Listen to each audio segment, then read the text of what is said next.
5 Strange Encounters with Insectoid Aliens and Ancient Mantis Gods.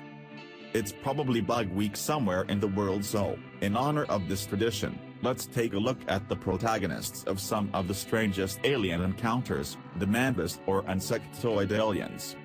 Witness reports and abduction testimonials suggest there is a large variety of insectoid extraterrestrials keeping their compound eyes on us, but one particular group stands out, both through physical appearance and place in the chain of command.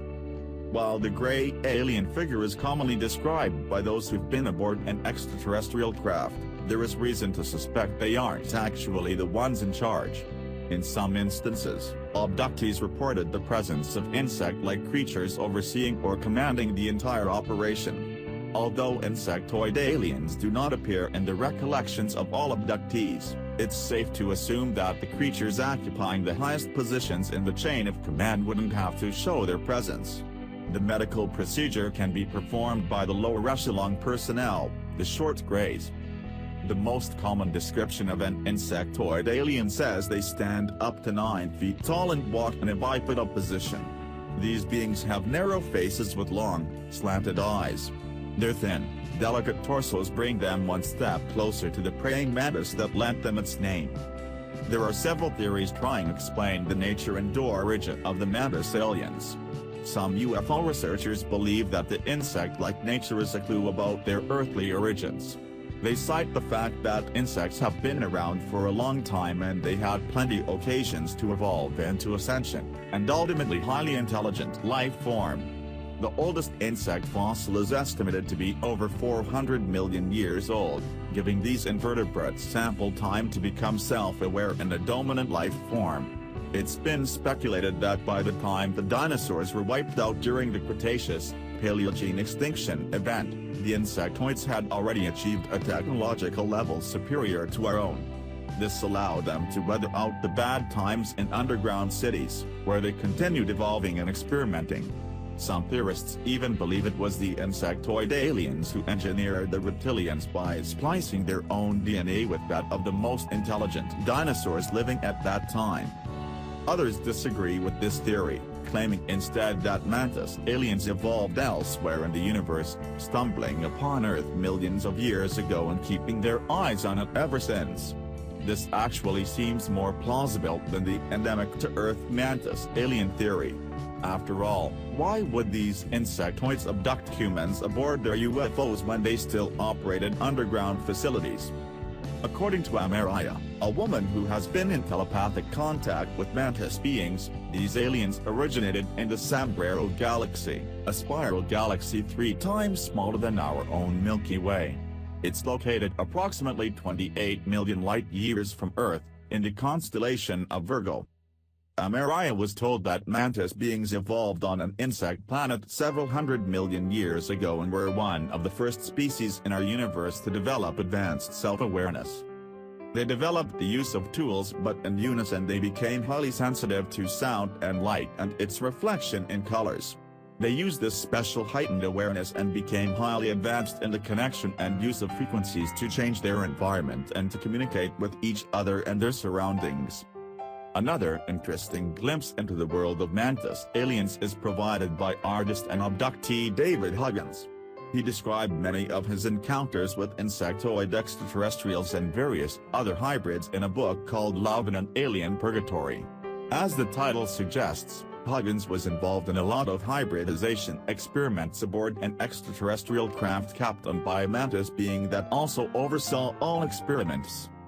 Huggins claimed he was partnered with a personal hybrid named Crescent and was telepathically guided into having sexual intercourse with her, on multiple occasions. He also wrote that the Mantis being behaved in a voyeuristic manner and was always present during the alien hanky-panky time.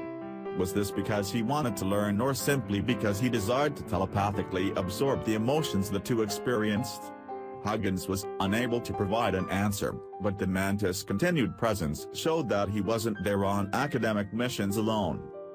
Further cementing the idea that the insectoid aliens are the ones in charge, Huggins recalled an episode when the hybrid females petitioned for him to be allowed to stay with them and not be returned to Earth. The Mantis being firmly refused. Not all witness reports paint the picture of a benevolent being.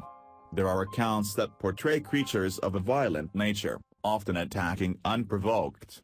Below is the incident that trialed Jim, a Londoner that had the unpleasant chance to deal with a group of curious insectoids.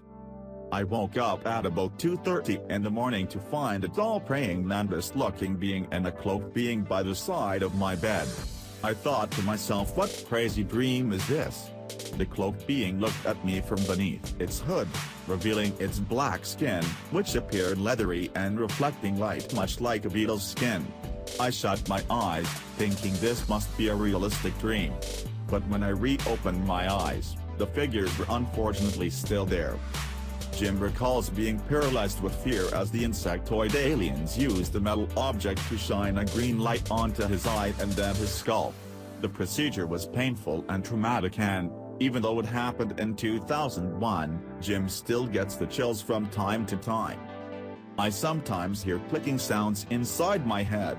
I was in shock for a long while afterwards. I can say that this definitely happened, this definitely was real. I have no answers or conclusions, but I think it's important to get real-life accounts out there. As strange as this incident might seem, there are others that involve regular physical attacks from insectoid aliens that materialize, dematerialize at will. In an interview with a former Special Ops warrior, UFO researcher Ted Woodmeyer noted the peculiarities of his encounter with Mantis beings. Ted, how have you been lately? Jim 2, I'm sick of this place and have to move. Ted, why? Jim 2, I'm just sick of the insectoids. They have been mutilating and decapitating my horses. I've shot them outside but they keep coming. You don't want to discharge any firearm indoors, so I use a machete and simply hack them to pieces. Ted, so what happens to the bodies after that? Jim 2, it makes a mess that I have to clean up. Ted, what about the bodies and body parts? What do you do with them? Jim 2, they just disappear. You can count to about 20 and they vanish. Ted, what about the blood? Jim 2, any blood that leaves their body stays behind. Ted, what does your wife think of all this? Jim 2, she's no longer shocked by it. Often when she comes home from work I'm mopping blood off the floor. Ted, is there anything else you'd like to add? Jim 2, I would add that I have always experienced a sudden awareness of their presence even if I can't see them. The energy in the area where they appear seems different just before I can see them. It is the same feeling that I get just the same second as a large bolt of lightning gives me when there is a really bright flash nearby. Even stranger than the second Jim's account is the one narrated by ufologist Joe Lewis, following his meeting with contactee Rebecca Grant. In 1996, Grant told Lewis she had been nurturing a relationship with a mantis being she had nicknamed MU, short for Master of the Universe. The being told her that in about 20 years humanity will begin suffering the consequences of their ecological damage. MU told her the human race is essentially, if not actually, extinct.